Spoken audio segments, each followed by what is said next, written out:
Hadirin hadirat yang dimuliakan oleh Allah Subhanahu wa taala. Kita melanjutkan ta'lim kita. Kita sampai ke dalam kemuliaan syuhada atau orang yang meninggal syahid. Wa amma fadlu syahadati fi sabilillahi fa'a'dhamu min ayyuhata bihi.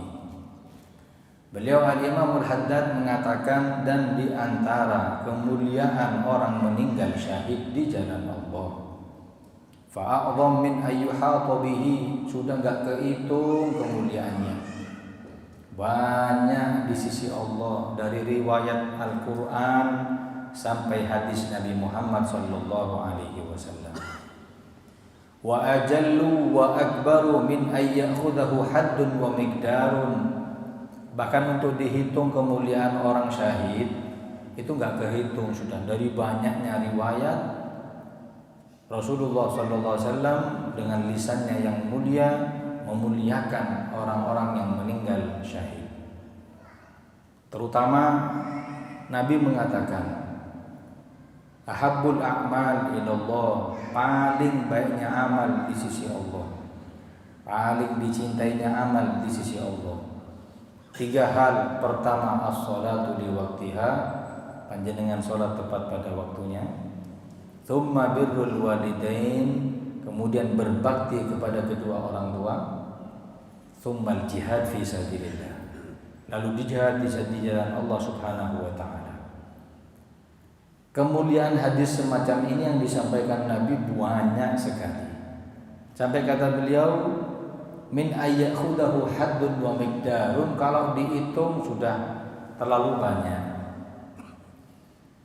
Sebagaimana Allah Subhanahu wa taala mengatakan, qala Allah taala, wa la tahsabanna alladziina qutilu fi sabilillahi amwatan bal ahya'un 'inda rabbihim yurzaqun.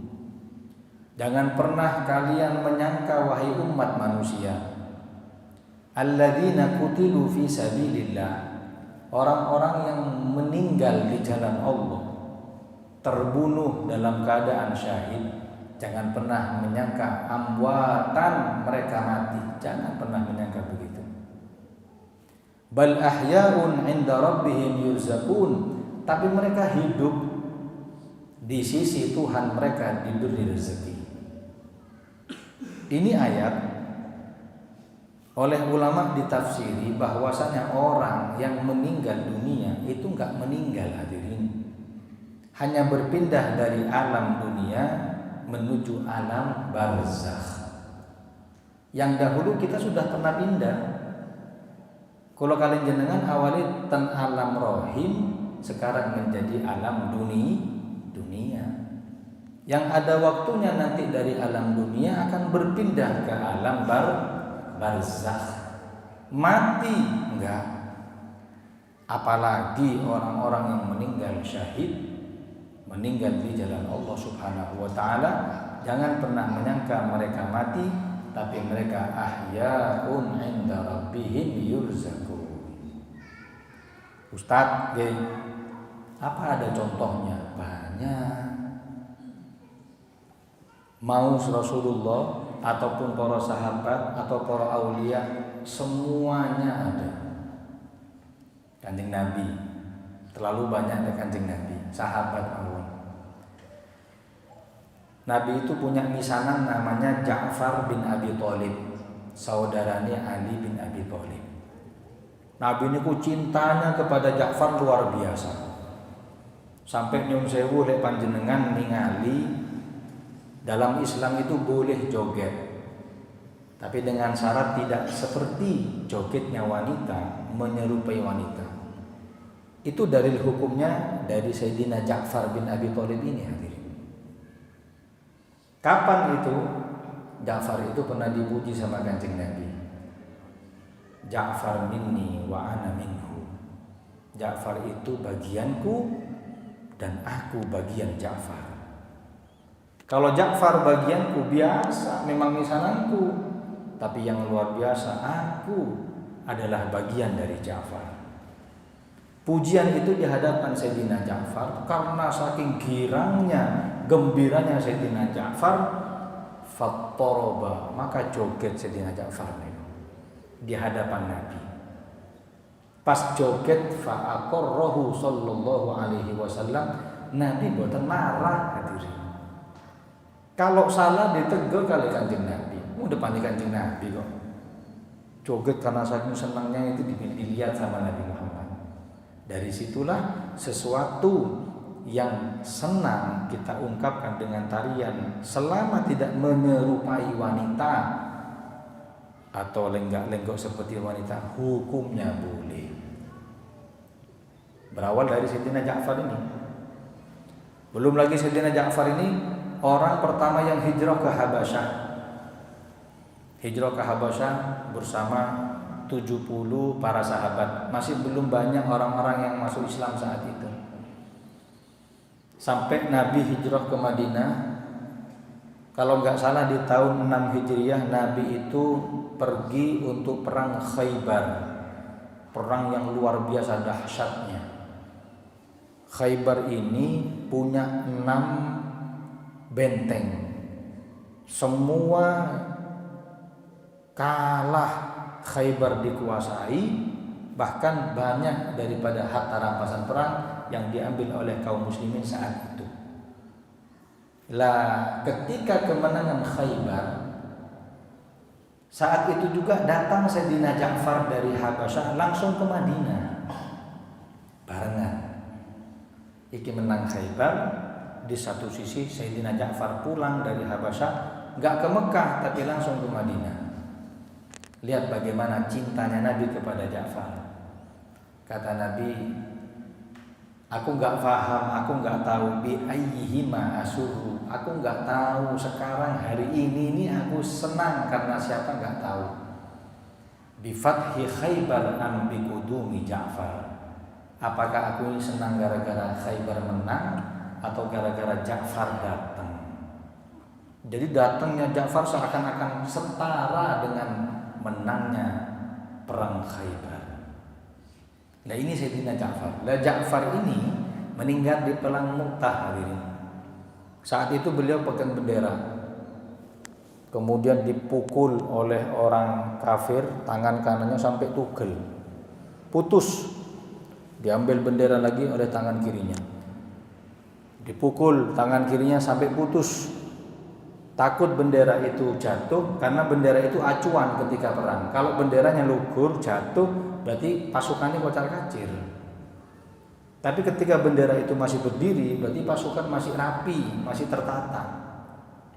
Sudah hampir jatuh maka diimpit oleh sisa kedua lengan Sayyidina Ja'far bendera tersebut. Sampai akhirnya dibunuh, beliau syahid. Lihat, syahid di perang Mu'tah.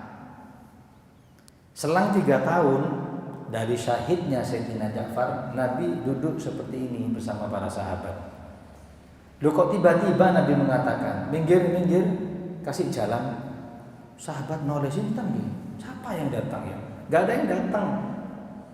Minggir, kasih jalan. Dan mengatakan ahlan wa sahlan ya Ja'far. Selamat datang Ja'far. Hei sahabat, Ja'far datang ditemani malaikat Jibril dan Mikail. Tangannya yang putus kedua-duanya diganti oleh Allah dengan saya. Sekarang dia hadir ke majelis kita, majelisnya Rasulullah. Berarti menunjukkan orang yang meninggal syahid itu enggak meninggal. Ahyaun, mereka hidup hadirin. Sayyidina Ja'far hadir di Kanjeng Nabi. Tapi ingat, Sayyidina Ja'far itu perang betul-betul ikhlas karena Allah. Ketika dipilih jadi panglima oleh Kanjeng Nabi, gak pernah mundur. Karena kuatnya iman kepada Allah. Itu perang Mu'tah, Nabi disodorkan nama-nama. Ini Kanjeng Nabi pilih panglima untuk perang Mu'tah ini. Kata Nabi, yang jadi panglima pertama Zaid bin Harithah. Kalau syahid meninggal diganti Ja'far. Kalau syahid Ja'far diganti Abdullah bin Rawahah. Kalau syahid Abdullah bin Rawahah, sampean pilih sendiri. Sampean tahu, ketika dipilih Zaid bin Harithah langsung siap laksanakan perintah Kanjeng Nabi. Ketika dipilih Sayyidina Ja'far, siap laksanakan perintah Kanjeng Nabi. Lo Abdullah bin Rawahah ketika terpilih kandidat ketiga, mutaroddid ragu. Ya apa aku iso ta? Jangan-jangan saya nggak bisa. Takut masihan untuk menerima perintah Kanjeng Nabi ini masih takut. Maklumlah manusiawi, tahu kemampuan dirinya. Lah ngoten nggih. Akhirnya perang terjadi. Syahid Zaid bin Harithah diganti Sayyidina Ja'far. Ja'far meninggal syahid di medan perang. Akhirnya diganti dengan Abdullah bin Rawahah. Akhirnya Abdullah bin Rawahah jadi panglima, meninggal juga. Maka digantilah saat itu oleh Sayyidina Khalid bin Walid. Setelah kejadian Mu'tah, ada sahabat mimpi masuk ke dalam surganya Allah. Sahabat ini mimpi masuk ke dalam surga, melihat dipan-dipan yang luar biasa indahnya. Ada 3 dipan, yang satu Masya Allah megah indah, yang kedua juga seperti itu. Loh, dipan yang ketiga, sahabat ini mimpi lihat Nun Sewu, dipannya reot. Dipannya itu reot, kayak mau jatuh, kayak mau patah nih dulu.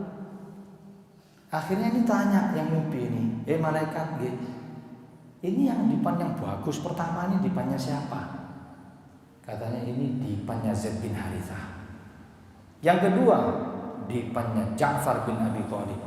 Lah yang reot ini dipannya siapa? Dipannya Abdullah bin Rawahah. Kenapa kok reot? Karena ragu menerima perintah Kanjeng Nabi. Ragu tok dipane reot hadirin. Perang lho niku.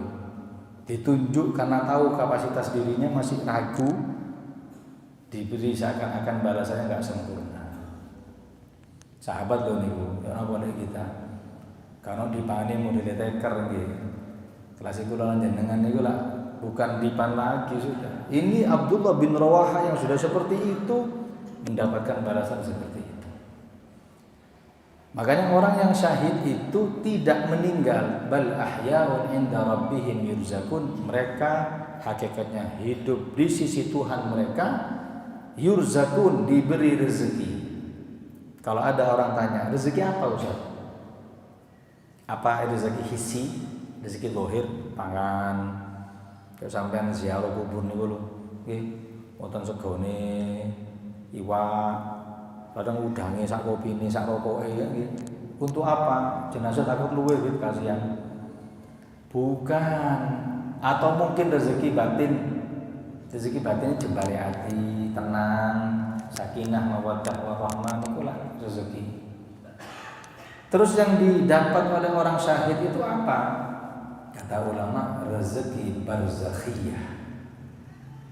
Rezeki yang akan diterima di alam barzakh yang tidak tahu wujudnya siapapun kecuali orang sudah meninggal baru tahu rasanya.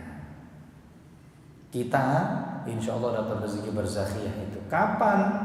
Gesa pun saya tahu setelah wafat baru ngerasa no. Sekarang nggak bisa. Nah makanya berapa banyak kemuliaan orang-orang yang syahid di jalan Allah Subhanahu Wa Taala, bahkan ruh mereka tidak wafat, akan tetapi mereka hidup di sisi Allah Subhanahu wa taala. Qala ta'ala, Allah berfirman, walladzina qutilu fi sabilillahi falayudilla a'malahum. Kata Allah, adapun mereka yang terbunuh di jalan Allah, falayudilla a'malahum, enggak bakalan sesat, enggak bakalan ditolak amalan mereka. Sayahdihim wa yuslihu balahum, mereka akan diberi hidayah oleh Allah dan amalnya akan diperbaiki. Wa yudkhiluhumul jannata arrafaha lahum, akan dimasukkan orang yang syahid ke dalam surganya Allah yang mereka sudah mengenal surga tersebut. Masya Allah orang meninggal syahid ini. Makanya syahid itu kelak di hari kiamat bisa memberi 70 orang dari keluarganya memberi syafaat. Satu orang meninggal dalam keadaan syahid, ini bisa ngasih syafaat kepada keluarganya 70 orang. Karena Nabi mengatakan yashfa'u yaumal qiyamati thalathun, yang bisa ngasih syafaat kelak di hari kiamat 3 golongan. Al-anbiya, para nabi, wal ulama, tsummal ulama, para ulama, tsumma syuhada. Lalu yang meninggal syahid. Bisa ngasih syafaat kepada yang lain. Habib tanya, apa ada amalan-amalan yang sudah mendapatkan syahid itu tapi tertolak di sisi Allah? Ada. Syahid ini kan pahalanya gede, fadilahnya banyak. Ada nggak kekurangannya? Ada. Nopo? Syahid kalau punya hutang nggak dapat semua kemuliaan tersebut. Orang meninggal syahid tapi kasih kontan hutang itu nggak dapat, bahkan diampuni dosanya saja itu ditahan. Apa dalilnya? Nabi mengatakan yughfaru lisyahidi kullu dzambin illa dain. Akan diampuni semua dosanya orang yang meninggal syahid kecuali kalau punya hutang, nggak bakal diampuni Mas ya. Nyun sewu syahid lo niku. Punya hutang nggak diampuni. Awak-awak itu gak syahid, gak apa ngutang terus. Makanya hati-hati, ini syahid sudah sampai punya tiket, dilihat lo ono utang, durung. Nabi itu pernah mau nyolati. Ketika nyolati turun malaikat Jibril. Dia mengatakan Kanjeng Nabi, almarhum jenazah ini yang jenengan mau sholati ini masih punya hutang. Boten siyos Kanjeng Nabi, gak jadi nyolati. Sahabat tanya, ini Nabi nyun sewu nggih, kok gak disolati? Punya hutang ini. Saya tidak mau nyolati jenazah punya hutang. Terus sahabat yang lain mengatakan, Kanjeng Nabi, hutangnya pindah ke saya yang tanggung. Setelah berpindah beban hutang kepada sahabat, maka Nabi baru mau nyolati. Makanya kalau punya hutang, bukan nggak boleh hutang, hadirin, hutang nggak apa-apa, tapi ditulis. Kalau nggak ditulis ini yang bahaya. Kadang hutang waktu SD, SMP, wes insya Allah ikhlas. Lo kok tahu sampean ikhlas? Beb orang sama saya baik. Lah iya itu tertulis itu. Dalam sebuah hadis Nabi mengatakan 3 golongan. Ingat-ingat. Salah satun yad'unallaha fala yustajabu lahum. 3 golongan orang doa kepada Allah gak diijabahi doanya. 3 golongan orang. Apakah mereka ini golongan pembunuh? Enggak. Golongan orang yang menurut kita biasa-biasa, barangkali kita pelakunya. Siapa yang pertama? Rajulun kanat lahu imra'atun sayyi'atul khuluq falam yutalliqha. Kata Nabi, orang laki yang punya istri akhlaknya jelek tapi enggak ditalak istrinya. Punya pasangan itu akhlaknya jelek. Maknanya akhlaknya jelek, dia itu meremehkan syariat. Dikongkon sholat gak sholat. Gak sholat sik dapat. Yo, dinteni seminggu gak sholat subuh sampean sik belum suci. Ya wis. Mari 15 hari tanyai, gak sholat ta sampean?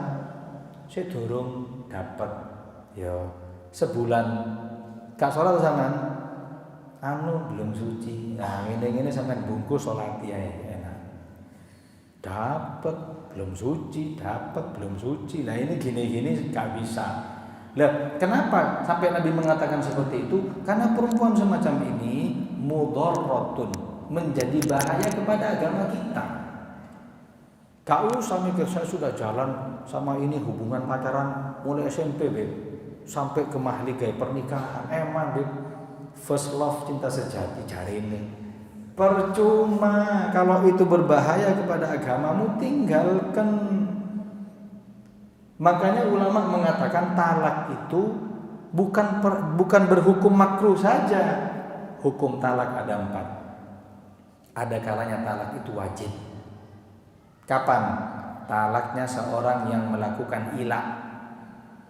Ilah itu suami mengatakan begini kepada istrinya, wahai istriku, aku nggak mau ngumpuli kamu lagi selama 4 bulan lebih. Itu dia melakukan ilah.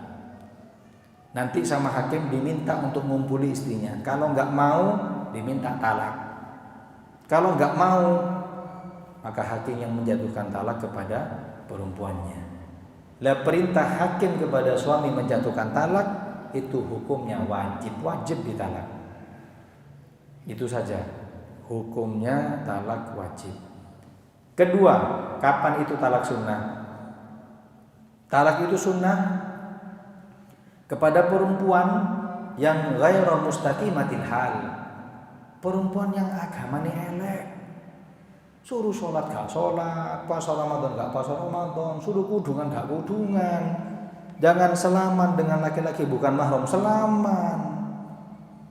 Suruh kudungan, mau ke melijuan depan rumah belum, dek kudungan. Kalau ngarep tok kudungan, ngarep tok, nang ngene-ngene ojo di tetep dolan nang pasar ya. Jangan. Kenapa? Kau pakaianku dan aku pakaianmu. Selama kau elek, aku saya elek.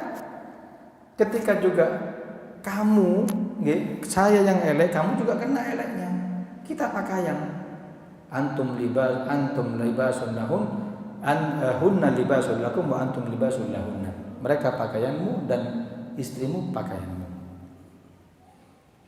Perempuan yang ghairu mustaqimatil hal, yang agamanya gak tepat, disuruh sudah, kata ulama, daripada mudorot kepada agamamu, maka pilihlah agama, jangan pilih istri. Kalau tetap sampai memilih istri, sampai doa ya Rob fala yustajabu lahum, gak diterima doamu. Eman hadirin. Banyak beb, waduh, zaman saat ini kuwata Pak nggih. Sing main TikTokan yo akeh. Main TikTok mulai sih gak kudungan sampai sing cadaran lho ono. Sama hukumnya, terus yang cadaran terus gak berdosa. Sama. Tujuanmu apa? Anu masang cadar, apa harus wajahmu? Mono patung kok, syutingan patung itu. Tapi kalau kamu dengan cadarmu juga TikTokan, seakan-akan kau suci dengan cadar, tapi tujuanmu untuk publikasi, kamu gak ada bedanya dengan yang lain. Jangan terkecoh. Sekarang ini bungkus syariat, di sini bukan syariat, di sini maksiat. Jangan. Lah, ingatkan perempuan-perempuan kita. Kalaupun ya mungkin mereka ada yang nggak tahu, kasih tahu. Mungkin mereka lupa, ingatkan. Bisa diajak ke majelis taklim, ajak ke majelis taklim. Dan maaf nyun sewu, memang suami itu ketika bilangi istri, jarang istri itu mau. Kenapa? Karena kita lebih banyak bobroknya di hadapan dia. Lah ngoten nggih. Sama ojo ngono, sama ojo ngurusi aku, sama lho urusi dhewe. Kan gitu. Caranya gimana? Banyak cara datang ke ustaz. Ustaz tolong nasihati istri saya, atau istrinya diajak ke pengajian, cek dapat siraman rohani. Sampai pesan nih ustaz, seteng ini kan bojoku, sampai bawa bab masalah durhakanya istri kepada suami. Cek kapok, gak apa-apa. Karena yang begini-begini bahaya. Dan juga saya ingatkan kepada perempuan, jangan meremehkan urusan yang bukan mahram. Ketika suami mengatakan jangan selaman dengan ini, contohnya misanan sepupu nggak boleh. Misanan sepupu itu nggak boleh, bukan mahram. Selaman dengan mereka hukumnya haram. Siapa lagi? Pokoknya misanan, ming doan beb, apalagi sepupu 3 kali beb, lebih-lebih. Orang lain apalagi. Jangan. Kalau mereka meremehkan, sama ojo selaman loh yo. Ambil wong liya. Gak apa-apa mek ngene tok, sepupu tok. Jangan, tak ceritani. Ada seorang laki-laki punya istri.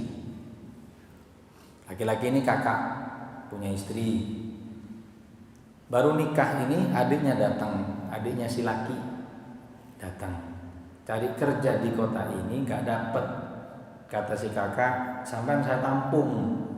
sama nginep di sini aja, tinggal sama kami. Nanti makan di sini sambil cari kerja, kalau dapat monggo sampai ngekos di luar gak apa-apa. Akhirnya gabung satu rumah. Satu rumah ada 2 laki, 1 wanita. 2 laki kakak sama adik, 1 wanita istrinya kakak. Paham ya? Yes. Masya Allah, kehidupan rumah tangga langgeng sampai punya anak 3.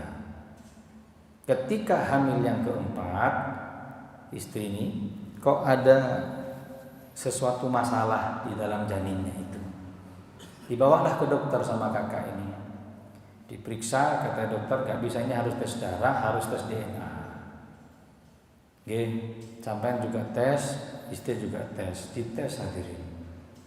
Ketika dites, dipanggil kakak suaminya itu dipanggil. Kata dokter, Pak, nyun sewu, Dek, saya lihat hasil labnya panjenengan mandul, gak punya anak. Loh, gak mungkin, 3 ini hasil saya. Loh, ini hasil labnya begini. Mosok, iya. Gak bisa, sampai salah. Dokter apa sampai ini? Loh, ini data, Pak. Saya ngambil dari darah jenengan. Terus dokternya ngomong gini, nyun sewu, Pak, ada nggak laki-laki yang hidup dengan jenengan satu rumah dengan istri juga? Ada, tapi gak kira. Siapa? Adik saya. Oh, coba datang ke sini juga tes. Diambil darahnya, sampelnya itu atau tes DNA. Diambil darahnya. Dicocokkan dengan yang istri. Positif. Jadi 3 anak, hasilnya adik bukan hasilnya kakak. Ya udah. 3 mau 4, hasilnya adik bukan hasilnya kakak. Itu yang dikit itu gak apa-apa. Oh, adik kok, jangan. Pikir adik gak punya nafsu apa? Apalagi ustadz, gak boleh ustadz itu selaman dengan santriwatinya yang bukan mahram. Siapakah itu? Ustadzkah itu? Kiaikah itu? Habibkah itu? Tetap haram. Ma massa yadun Nabi sallallahu alaihi wasallam imra'atan qat. Belum pernah tangan mulia Nabi Muhammad menyentuh perempuan yang bukan mahram sekalipun. Seperti anak, Bim. Saya gurunya seperti orang tua. Anak perempuan mau salim sama orang tuanya kan gak apa-apa. Loh, kalau memang seperti itu dalilnya, kenapa ada sahabat wanita itu selamat dengan Kanjeng Nabi? Lebih berhak untuk selamat itu. Mana dalilnya sahabat wanita atau istrinya sahabat sowan dumateng Kanjeng Nabi terus selamat sama Nabi dikasih? Mana dalilnya? Gak ada. Gak ada. Kalau ada yang seperti itu main-main dengan agama. Na'udzubillah. Paham ya? Yes, yang kedua, yang ketiga, hukum talak itu ada kalanya makruh. Kapan? Nah, ini punya istri yang mustaqimatil hal. Istri yang gena, ahli Quran, ahli ibadah, pengajian, taat, masih ditalak, perbuatanmu makruh. Gak boleh. Yang keempat, ditalak hukumnya haram, yaitu mentalak istri dalam keadaan haid.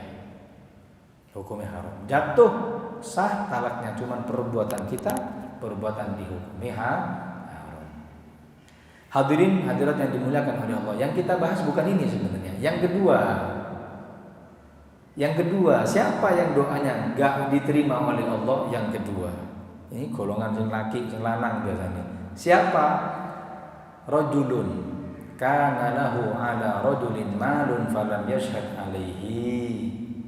Orang laki punya hutang kepada temannya, gak sempat ditulis. Dia selama punya hutang masih minta sama Allah, ya Rabb, ya Rabb, ya Rabb, gak ditulis, lupa, gak ada saksi, gak ada bukti, gak diterima doanya oleh Allah. Makanya Allah katakan fa idza tadayantum bidainin faktubuh. Kalau panjenengan hutang piutang gak apa-apa, tulis. Atau mungkin sudah sepuh, jadikan itu wasiat. Wasiat itu isinya 3. Pertama, ma ta'allaq bil amwal. yang berkaitan dengan harta. Harta saya di sini, harta saya di sini, saya punya utang ke sini, saya punya kreditan di sini, kredit HP, kredit sepeda motor, mobil, rumah, kabeh kredit. Nek bojone itu gak kredit, semua kredit. Wis, itu ditulis itu berapa. Lah, dalam kitab Bujairami disebutkan begini. Kalau ada orang muslim wafat gak sempat nulis wasiat dan banyak tanggungannya, ketika malam pertama masuk ke alam barzakh gak disapa dengan ruhnya orang-orang soleh. Dan kitab Bujairami disebutkan ngoten. Jadi orang muslim punya tanggungan banyak gak sempat wasiat. Lah ketika wafat banyak tanggungan di belakang, masuk ke alam barzakh bakal ketemu dengan ruhnya orang-orang soleh, itu gak ditoleh, gak digubris. Kenapa? Karena dia masih punya tanggungan di dunia. Pertama, tulisan wasiat. Kedua, apa isi wasiat itu? Isi wasiat itu nasihat yang kedua. Saya wasiatkan kepada anak-anak saya sing akur yo sak duluran, ngalah yang kepada yang perempuan sing bungsu ini semua, itu nasihat boleh afdol malahan. Apalagi terjadi konflik di antara keluarga, tulis saya wasiatkan kalau saya meninggal sing awalnya gak nyopo kepada ini sekarang wajib disapa, sing gak tahu silaturahim ayo sambung silaturahimnya. Itu wasiat bagus itu yang kedua. Yang ketiga, boleh wasiat dengan apa yang panjenengan inginkan. Kalau kita di pondok pesantren kita ajarkan begini, kamu sunnah tulis wasiat ya Ustadz. Terus yang kamu inginkan apa, tulis. Contoh, kalau saya meninggal, yang mandikan jenazah saya Ustadz Fulan, yang mengkafani saya Kiai Fulan, nanti yang bawa jenazah saya Habib Fulan, yang turun ke liang lahat nepak no jenazah saya Fulan. Itu ditulis sesuai keinginan jenengan. Ketika nanti wafat, nanti orang yang melaksanakan wasiat tinggal sowan ke orang-orang yang diwasiati. Boleh begitu? Boleh. Wasiat seperti itu boleh? Boleh. Tapi yang terpenting yang pertama, urusan hutang piutang. Lah, tak tambahi siji. Isi wasiat yang terakhir, yang keempat. Nawa. Nek jenengan golongan orang-orang yang buka cabang. Paham nggih? Tahu buka cabang? Bojo loro iki lho. Tulisan nih, buka cabang di Blitar 1, punya prajurit 3, tulisan. Buka di Pujon 1, punya anak 4, itu tulisan itu. Lenggak repot nanti. Kejadian di Madura hadirin, masih famili sama saya. Jenazah sudah siap untuk dimasukkan ke randa. Sudah dimasukkan ke randa, sudah mau masukkan ke randa, sudah dimandikan, dikafani, wis siap di sana. Istrinya nangis, "Oh Mas, kalau meninggal nanti gimana kehidupan kami?" Nangis sedih wis. Banyak orang sekitarnya. Belum dimasukkan ke randa, ada orang perempuan masih muda, umur 41, 42, gendong anak umur 2 tahun. Tahu-tahu datang ke jenazah, nangis lihat jenazah. Didekek anake, dipeluk, diciumi. Bojoe iki sapa model? Masuk tonggo. Tak delok ya seger sih. Siapa ini? Ini masa muridnya? Ini suami saya bukan guru, bukan ustadz, sapa? Akhirnya ditanya, yang saya Mbak, jenengan sinten? Kata perempuan ini, sama nggak tahu saya, nggak tahu. Saya istri keduanya almarhum. Dan anak ini anaknya almarhum. Emang tahu istrinya? Mandek nangis sih. Akhirnya setia. Lo makanya ketimbang sakit hati lah wasiat enak tuh. Tulis wasiat. Ini penting. Nah maka dari itu 4 hal ini termasuk daripada isi wasiat. Hadirin hadirat yang dimuliakan oleh Allah, Maka apapun transaksi hutang piutang tulis, nggih. Kalaupun hutang orang kepada kita terserah jenengan. Terserah jenengan mau ditulis monggo, enggak ditulis pun enggak apa-apa. Karena itu bukan beban kita, beban orang kepada kita. Yang repot itu beban kita kepada orang. Kalau kita beban kepada Allah, itu bisa dengan musamahah. Tobat kepada Allah diterima. Tapi kalau beban kita kepada manusia, repot. Kalau nggak ikhlas nggak merelakan, masih banyak tanggungan dengan orang ini. Ini golongan kedua, orang ketika doa nggak diterima doanya.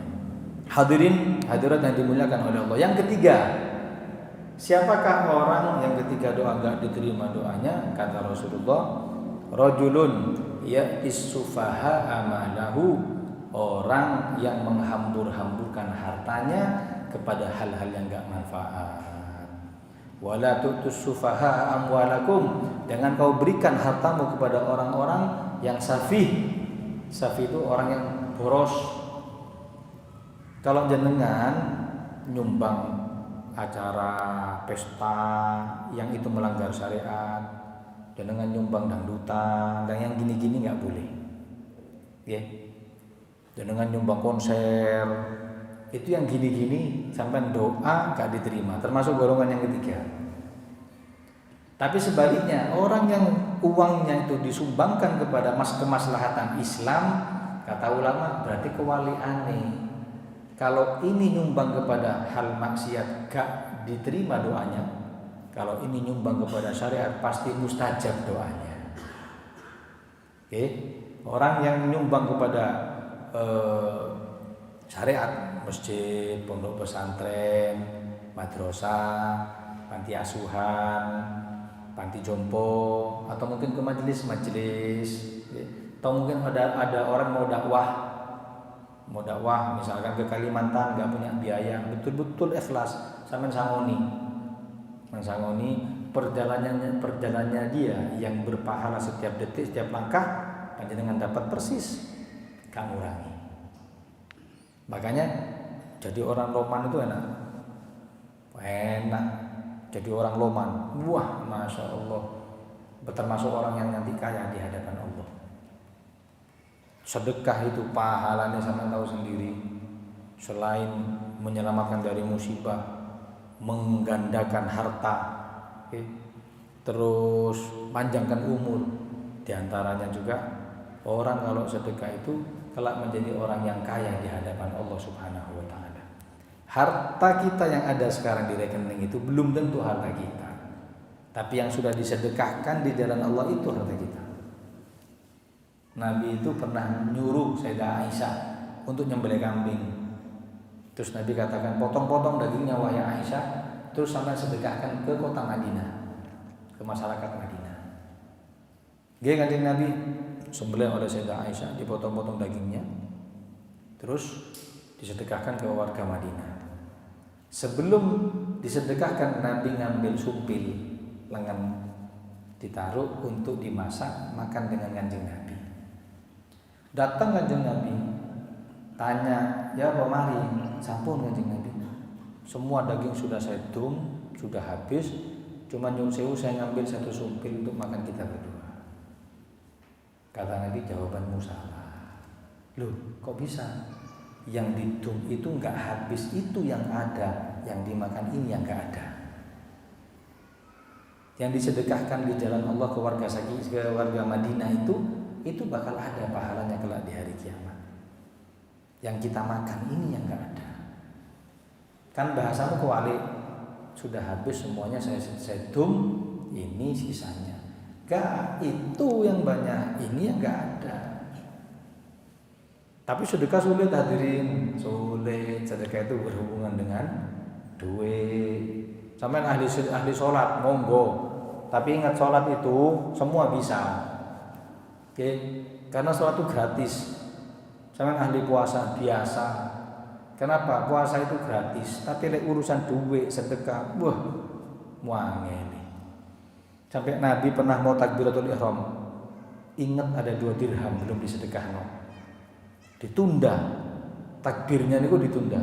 masuk ke rumah, ngambil 2 dirham disedekahkan. Itu Rasulullah. Nabi itu pernah urusan duniawi, Nabi itu waduh sangat-sangat ihtiyat, sangat zuhud. Nabi ini pun nate pas tilem bangun dari tidur itu nyun sewu, punggungnya ngecap karena pelepah kurma alasnya itu. Sayyidah Aisyah boten mentolo, gak tega ya Allah suamiku. Ini rajanya para nabi. Raja Kaisar aja dengan permadaninya, dengan kasur empuknya. Ini rajanya makhluk sedunia kok tidurnya begini. Diambil kasur pelepah kurma niku hadirin, dikasih katun, kapas, dikasih kain, dijahit. Ditaruh lagi di kasur Kanjeng Nabi. Datang Nabi, tilem tidur.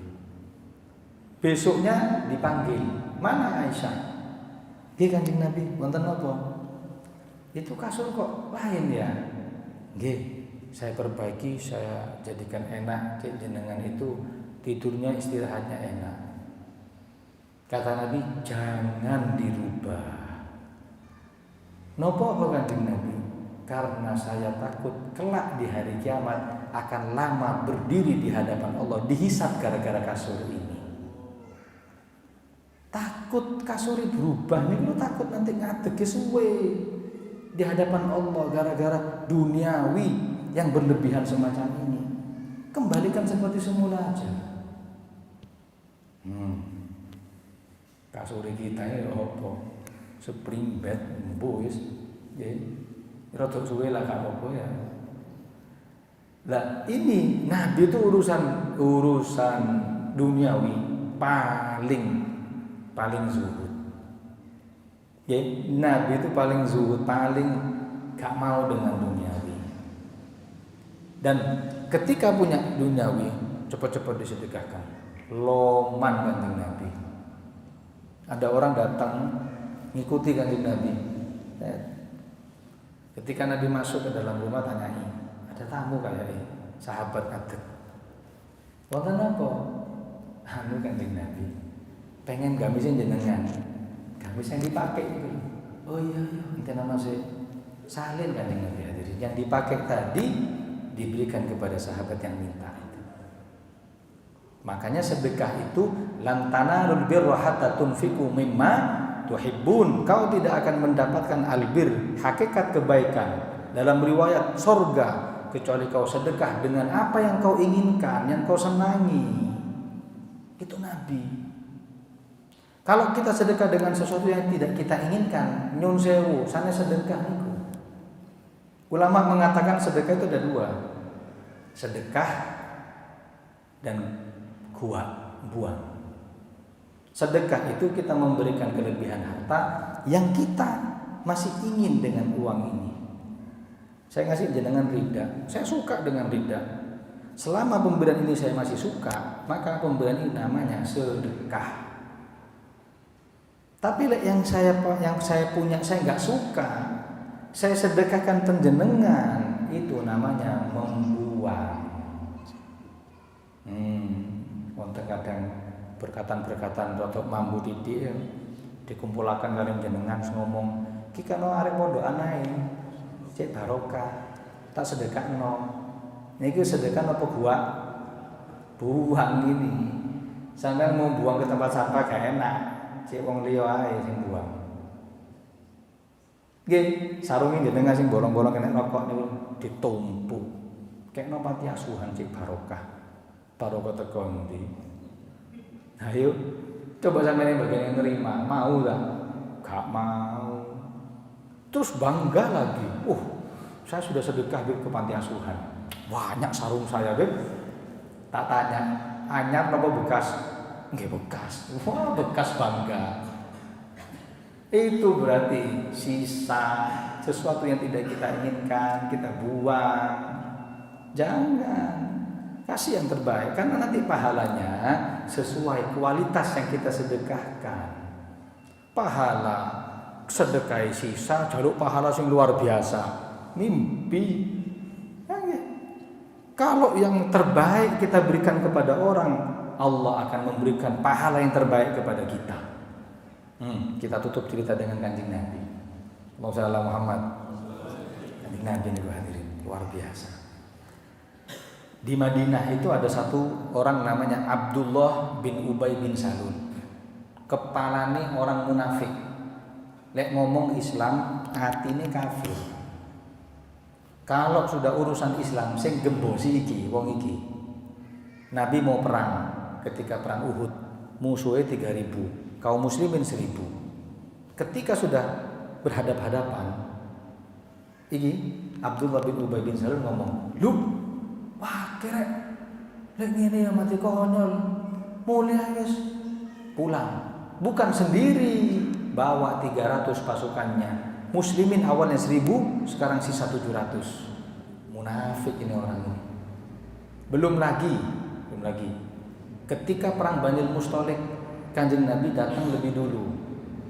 Sayyidah Aisyah datangnya telat karena ada sesuatu, beliau buang hajat ketinggalan, terus dibawa oleh sahabat yang terakhir namanya Sofwan bin Mu'attal.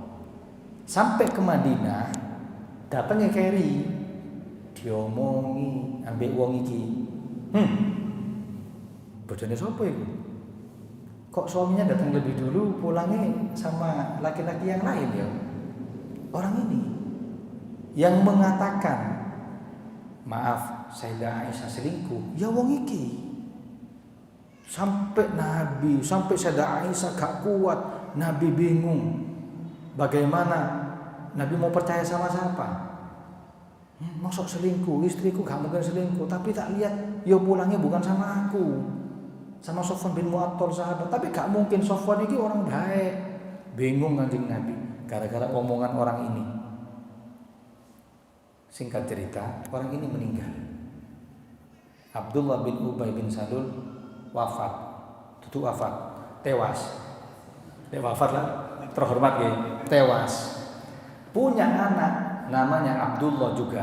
Abdullah bin Ubay bin Salul, sahabat baik, cinta dengan Kanjeng Nabi.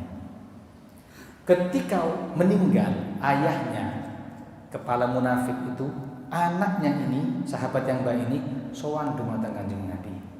Ngomong seperti ini, "Kanjeng Nabi, nggih, saya minta sesuatu, mudah-mudahan boleh." "Apa?" "Saya minta gamisin jenengan, mau saya pakaikan kepada jenazahnya ayah. Barangkali disepurani dosane." Minta anak ini kepada Nabi, bekas bajunya atau bajunya Kanjeng Nabi salah satunya, untuk dipakaikan kepada jenazah ini, ayahnya ini. Ayo lihat sama dia Pak. Gak ngamuk sama dia. Nabi mboten. Ya wis, entenono, diambil. Salah satu bajunya Nabi diberikan kepada orang ini, dipakaikan kepada Abdullah bin Ubay bin Salul, Rasul Munafikin. Rahmat Rasulullah sallallahu alaihi wasallam. Ya awak-awak langsung ngamuk, "Kok gak ro bapakmu iku?" Ngamuk-ngamuk kan. Itu yang jadi fitnah. Nabi enggak. Ya wis, sebentar. Itu Rasulullah sallallahu alaihi wasallam. Ini sedekah Nabi Muhammad sallallahu alaihi wasallam. Mudah-mudahan Allah jadikan kita termasuk orang-orang yang ahli sedekah, orang-orang yang syahid. Mudah-mudahan amal kita diterima oleh Allah Subhanahu wa taala, diberi balasan dengan balasan yang setimpal. Mudah-mudahan tidak keluar dari dunia ini kecuali dengan kalimat syahadat dan meninggal dalam keadaan husnul khatimah. Amin ya rabbal alamin. Wa sallallahu ala sayyidina Muhammad wa ala alihi wa sahbihi wa sallam. Walhamdulillahi rabbil alamin.